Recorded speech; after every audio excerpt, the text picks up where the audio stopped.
Hello po sa lahat po ng ating mga taga-sugid at taga-subaybay po, idol. At yung mga hindi pa po nakasubscribe dyan, paki-subscribe naman po. At ito naman po tayo, meron po tayong nahuli mga idol. Oh. At napakalumang buti po ito mga idol. At ginawa daw po ito sa taong 1950s mga idol. Ayan oh.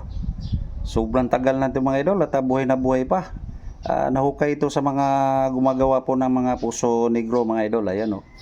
Sa tingnan nyo yung marka niya mga idol at hindi ganong nabura mga idol maski ilang taon na ito sa ilalim ng lupa mga idol. Kaya silipin natin ito sa malapitan mga idol kung saan po siya ginawa. Ayan po.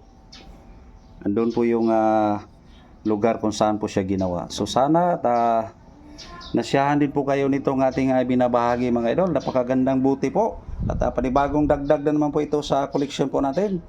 So hanggang dito na lang. Thank you for watching.